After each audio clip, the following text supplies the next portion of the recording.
Reels वाली बहू। प्रज्ञा को रील्स बनाने का बड़ा ही क्रेज है और वो दिन भर रील्स बनाती रहती है। खाते पीते घूमते फिरते घर में कॉलेज में रील्स बनाने के कारण प्रज्ञा पूरे कॉलेज में हाईलाइटेड है। जहां उसके रील्स सभी को पसंद आते हैं, वहीं मनीषा चिंता में डूबी रहती है। एक रोज जब खाते हुए प्रज्ञा रील्स बना रही होती है, तब मनीषा कहती है, एक मिनट भी चैन नहीं है इस लड़की को। यह नहीं कि खाना तो आराम से खा ले, लेकिन नहीं, अरे थोड़ी देर रील्स नहीं बनाओगी तो आसमान नहीं टूट पड़ेगा। अरे मम्मी, इसी को तो कहते हैं डिटर्मिनेशन। तुम नहीं समझोगी ये सब। भगवान, इस लड़की को सद्बुद्धि दे। जब देखो तब टेढ़ा बाका मुंह बनाती रहती है। मनीषा की बात का प्रज्ञा पर जरा भी असर नहीं होता और वो खाते खाते रील्स बनाती रहती है। दिन बीतने लगते हैं और देखते देखते प्रज्ञा का कॉलेज भी खत्म हो जाता है। आए दिन कोई ना कोई मनीषा को प्रज्ञा की शादी करवाने का सुझाव दी जाता है। सब ठीक ही कहते हैं, प्रज्ञा की शादी कर देनी चाहिए। अपने घर के काम काज में व्यस्त हो जाएगी तो खुद ही ये रील्स और नाच गाना बंद हो जाएगा। मनीषा और प्रेम प्रज्ञा के लिए एक अच्छा लड़का ढूंढने लगते हैं और तभी विकी का रिश्ता प्रज्ञा के लिए आता है, जिसने प्रज्ञा को उसकी रील्स देखकर पसंद कर लिया था। अगले दिन विकी अपने माता पिता के साथ प्रज्ञा के घर पहुंच जाता है और प्रज्ञा साड़ी पहने हाथों में चाय की ट्रे लिए उनके सामने आती है। जब विकी को पसंद है तो हमें भी बहू पसंद है। बहन जी, आप बारात की तैयारी कीजिए। एक बार लड़का लड़की अकेले में बात कर ले तो अच्छा रहेगा। हाँ हाँ, क्यों नहीं। मनीषा विकी को प्रज्ञा के कमरे में भेजती है, जहाँ प्रज्ञा पहले से ही रील्स बना रही होती है।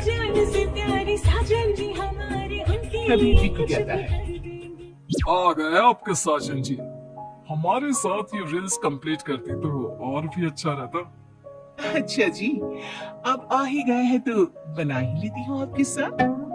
दोनों मिलकर रील्स बनाते हैं। जब वी मीट और तुरंत पोस्ट भी कर देते हैं। फिर विकी कहता है, जब आप साड़ी में चाय लेकर आए तब मुझे लगा कि कहीं मैं गलत करने तो नहीं आ गया।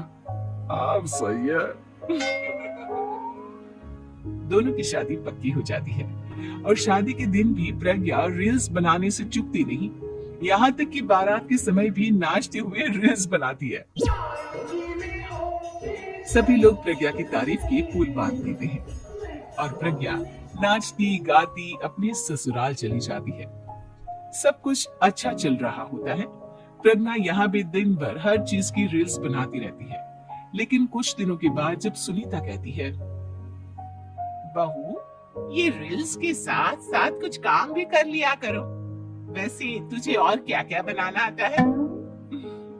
मम्मी जी, वैसे तो सब कहते हैं कि मैं सब कुछ अच्छा बनाती हूँ, लेकिन मुझे लगता है कि मैं मैगी अच्छा बना लेती हूँ। हाँ, कॉफी भी अच्छा बना लेती हूँ और मुंह तो सबसे अच्छा बना लेती हूँ। है? अच्छा अच्छा।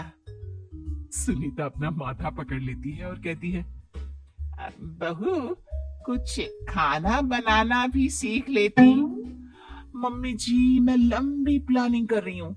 जल्दी ही मैं इतनी फेमस हो जाऊंगी कि मुझे पैसे मिलने लगेंगे। हम दोनों सास बहू राज करेंगे, राज। नौकर काम करेंगे और लोगों की तो लाइन लगेगी हमसे मिलने के लिए। तेरा दिमाग खराब हो गया है क्या बहू? हंसी मजाक तक ठीक है, लेकिन इस तरह घर नहीं चलते। जितना जल्दी हो इस घर के तौर तरीकों को सीख लो। प्रज्ञा मुंह घुमाकर चली जाती है और तुरंत उसी वक्त एक रील बनाती है। ये देख सुनीता का गुस्सा 7वें आसमान पर चला जाता है और विकी के घर आती ही सुनीता उसे सब कुछ बताती है। विकी भी अब प्रज्ञा की इन हरकतों से परेशान हो जाता है। तुम टेंशन मत लो मम्मा, मैं देख लूंगा। विकी कमरे में जाता है तो देखता है कि प्रज्ञा रील्स बना रही है। विकी बड़े ही प्यार से प्रज्ञा से कहता है, प्रज्ञा, इन सब के लिए मैं तुम्हें मना नहीं कर रहा हूँ, लेकिन फिर भी हर वक्त तो ये अच्छा नहीं लगता ना।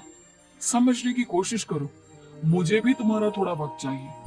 मैं जब ऑफिस से आता हूँ तो मुझे समय देने की जगह इसी में लगे रहते हो। तुम ज्यादा ही सोच रहे हो। तुम भी मेरे साथ रील्स बनाओ ना, तुम्हें भी बहुत अच्छा लगेगा। तुम्हें इज्जत से कोई बात समझ में नहीं आती क्या? दिमाग खराब हो गया है तुम्हारा इस चकाचौंध से। अगर तुमने अपना रवैया नहीं बदला तो मैं तुमसे दूर चला जाऊंगा।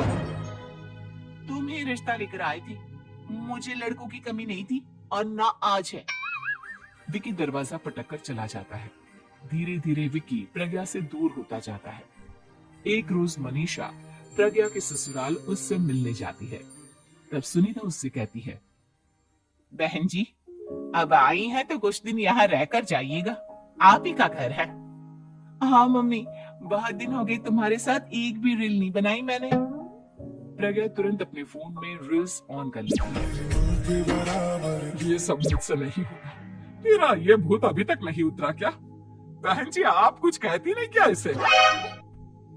जब आप ही कुछ नहीं कर पाई तो मैं कर ही क्या सकती हूँ, सास तो वैसी ही बदनाम है। शाम को घर की लाइट चली जाती है और मनीषा प्रज्ञा से कहती है, मेरे घुटनों में बहुत दर्द हो रहा है, तू लाइट का कुछ इंतजाम करना बेटा। अच्छा कैंडल जला देती हूँ मम्मा। प्रज्ञा गाते हुए कैंडल जलाती है और खिड़की के पर्दे के पास रख देती है। मनीषा जिसे बहुत दर्द हो रहा है वो सो जाती है और प्रज्ञा हमेशा की तरह अपने रील्स में लग जाती है। उधर कैंडल की वजह से पर्दा आग पकड़ लेता है और मनीषा के कमरे में आग लग जाती है। बचाओ, कोई है, बचाओ। सभी भागते हैं और विकी कमरे की आग बुझाने में लग जाता है, लेकिन तब तक मनीषा आधी जल चुकी थी। मनीषा की हालत देख प्रज्ञा रोने लगती है। विकी मनीषा को तुरंत हॉस्पिटल ले जाता है और उसे एडमिट कराता है। विकी प्रज्ञा से कहता है, देख लिया ना, तुम्हारे इस नाच गाने की वजह से आज तुम्हारी माँ की जान जाते जाते रह गई। अब पता नहीं तुम और क्या चाहती हो।